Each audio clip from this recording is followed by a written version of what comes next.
3 weeks ago, an absolute banger of a game just dropped. A sequel of an already amazing game, Tears of the Kingdom. I bought it as soon as it came out and I played around with it. Maybe a bit too much during the time.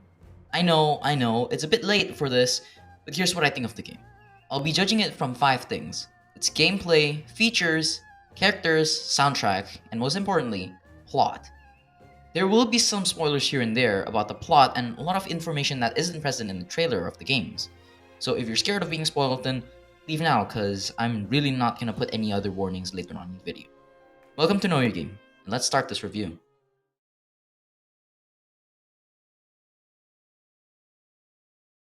Firstly, from a gameplay perspective, everything is really nice. The fights are smooth, the scenery looks amazing as always, and lag is not common whatsoever. It's played exactly like Bot W, its predecessor. The fighting mechanics are the same, except now it's just much more chill and easier to control. Most of them are quality of life changes. For example, when you're going to bullet time in Bot W, you will constantly run out of stamina, be it when you're shooting or even just aiming. But now, you will only lose a certain portion of your stamina and you'll not lose any more, until you shoot your shot. For me and many others, this is a really great change, since now I can just take my time and aim. Anyways, all the old mechanics aren't really changed, they're all the same, it's just that there are a few more mechanics that make things better. Another thing is, I really hate how you have to use the sage's abilities. You have to personally go to their avatars and click on them. And even worse is when you're in a tough battle and you want to get to Riju for ability and you accidentally clicked A on Mineru. And now you're stuck on your mech and you're being smacked from all sides from the enemy. I really like the older way of using the champion's ability. They all have their own combinations of buttons to activate it, and I think TotK can be a lot better if they did something like this. Or maybe they can do the Ghost of Tsushima way, which is clicking on a button and just click up, down, right, left to use whatever they want. I'll give it a 9 out of 10 for gameplays because I think everything's really great. There's just really little lag, everything's really perfect, but the sage abilities can be more convenient.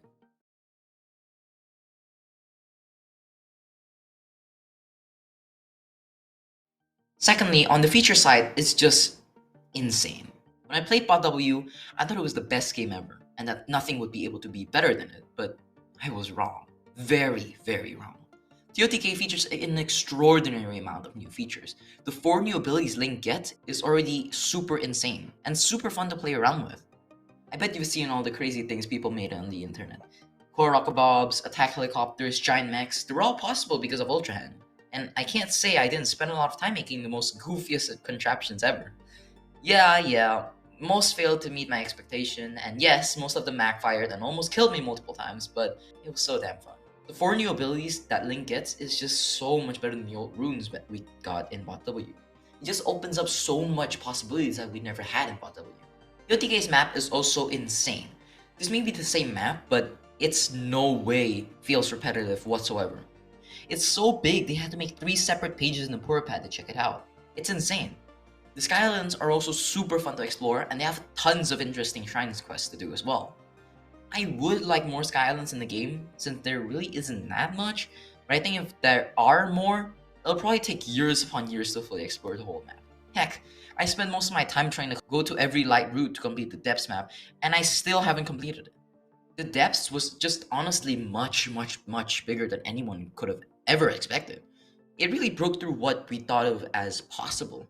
Nintendo just keeps on talking about how good the Sky Islands, but they never once talked about the underground. And good thing they did, because it was a really nice surprise to all the fans. The Depths is essentially a second Hyrule, just underground. On the surface, they added a lot of new stuff as well. The old Chica Towers are now replaced with Skyview Towers that are in no way inferior to the old Chica Towers. Not to mention the caves in Hyrule. There are now caves in TotK, and they're so fun to explore. And each cave has their own little bubble frog, and it's kind of like a little adventure all the time to try and find this bubble frog. Everything about the map of TotK is just perfect. Everything. If you played Bot W before this game will feel 100 times better. It's like going to your hometown after years. It just feels so familiar and strange at the same time. I just really love it. In the last game, people were complaining that there really aren't enough monster types, and Nintendo actually listened for the very first time. They added so much new ones that it's insane.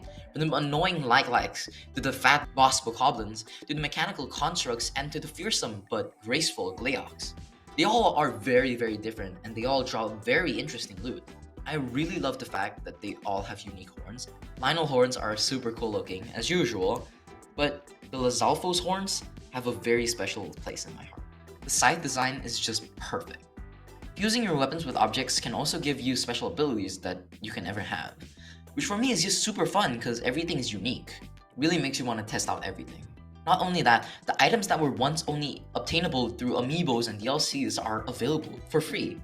For example, we can use the Hero's Path feature, Travel Medallion, both being available through the DLC only long ago. We can also get all the past link armors, such as the Fierce Deity set, Hero of Time set, and just much more.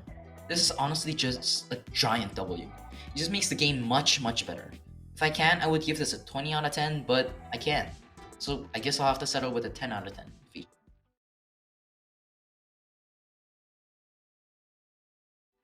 Third is plot. In terms of plot, it's evidently much better than Bot W. You just feel much more invested in the story, and the people in the story aren't dead. The story in Bot W is mostly focused on the champions that are already dead, and you're just trying to free them. And for me, you just can't get invested or interested in them whatsoever. The only time you can interact is through the memories you have of them, which isn't even that much at all. However, in TotK, the sages or the champion equivalent in Bot W is actually alive. And they're the people we met in the last game. Riju, Sidon, Tulin, Yunobo, they've all grown up. They aren't the same anymore. Tulin just isn't some baby anymore. Riju is perfectly capable unlike her past self. Sidon's got a fiance now and he's also the king of the Zora. Yunobo isn't the same scaredy cat we saw in the last game. Sure, he's still a bit anxious most of the time, but he's made himself a company, Yunobo Ko. The plot of the game also has a lot of lore significance that really adds a lot of the interest to people. They're basing the story on the Imprisoning War, an event that was also mentioned in A Link to the Past. Not only that, they even shed light on the mysterious Zonai, which we once only thought of as a barbarian tribe. But no, they were actually really advanced civilizations. The main plot is just super nice, it makes people really interested. But the side quests and side adventures are also super great. So in terms of plot, I'm giving it a 10 out of 10, because it's really super fun. I actually like the story much more than Bot W's. Bot W's is fine, but it's a bit boring. I'm not sure how to describe it, but it feels a bit boring compared to TOTK's. TOTK is just the perfect blend of story and just having fun.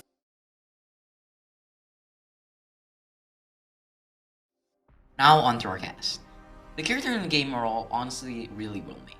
Everyone has their own little personality, and the side characters are super fun to interact with too.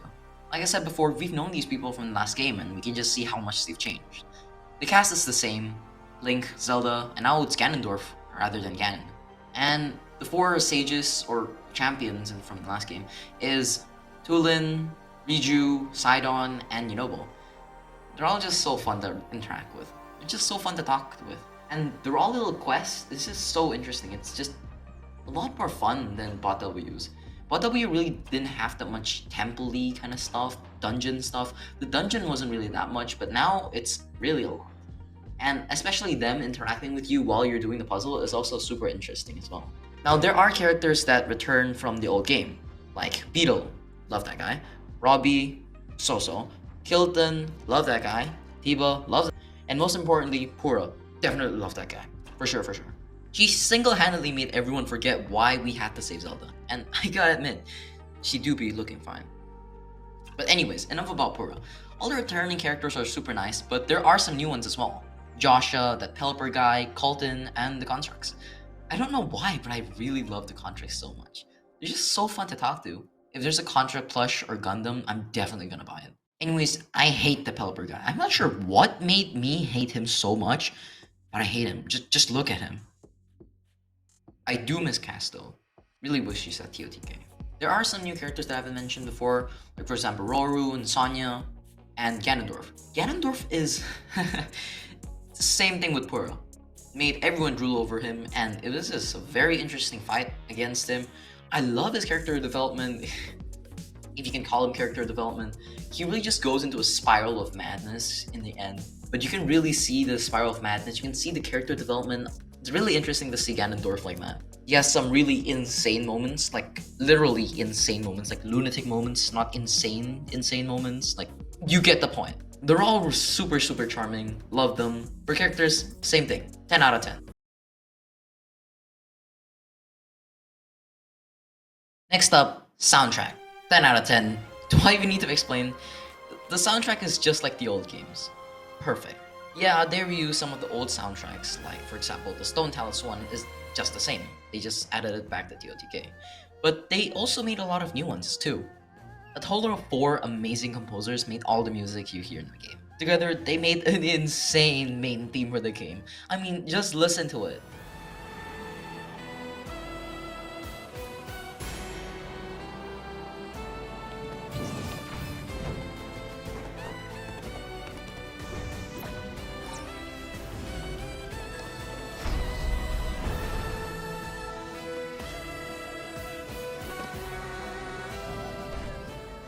The song really just hyped up the whole fan base with that one sax part.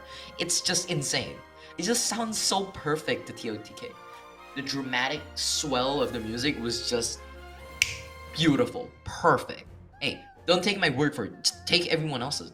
Everyone just keeps on posting and commenting about how well it is as soon as it came out. And there's so many people making covers of it that is just insane how it's so good. If you haven't heard of any TOTK music, I recommend you check it out right away. And it's not just the main theme. There are so much other good ones as well. Wind Temple and the Water Temple, all of the temples have their own little music that really adds to the environment and to the atmosphere. And I think that's really cool as well. So thank you for these 4 amazing composers. Thank you so much because you guys made perfect 10 out of 10. Like I said before.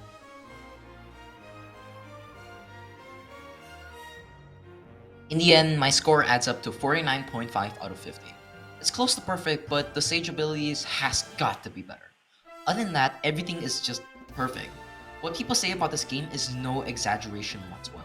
There is no limit at all in this game. You can do whatever you want, whenever and wherever. This is the motto for TOTK. You can do whatever you want. There isn't a right way to complete a shrine or to complete a temple. You can do whatever you want. If you find a really good solution that isn't even the intended solution, go on. The developers doesn't care because this is TOTK. The creativity possible is just insane, and I just can't stress this enough. Anything is possible. You want to cheese a whole shrine by using recall? Sure, go on. I do it multiple times. Yeah, sure, I get sad in the end. But thinking like, all the hard work and I just cheesed it with this. Anything's possible. There isn't one quote-unquote intended solution. The developers probably made an intended solution. So like, oh, you can solve this with this. But no, there are so many ways to complete the stuff. And what makes it even better are the glitches found by the people every day. They can do whatever you want with this game. If you want it, it's fine. That's how TOTK is. It lets you do whatever you want. Your first time going up a Skyview Tower will be spectacular. Your first time down in the chasm will be exhilarating. And your first time completing the game will be monumental. Bot W was something unbeatable, as if nothing could ever be better than it. As I played Bot W, that's the one thought that I had the whole time. In my whole playthrough, I felt that it's the perfect game. But TOTK broke through what everyone thought of as impossible. It improved Bot W on everything imaginable, from the already gigantic map to the little quality of life changes that really makes the game much better. Other game developers should take notes as soon as possible because this is what games should be like. Like I said in my past video, be glad that Nintendo only sells this game for $70 because this game is worth much more than that. Thanks for watching. See you next time. Goodbye.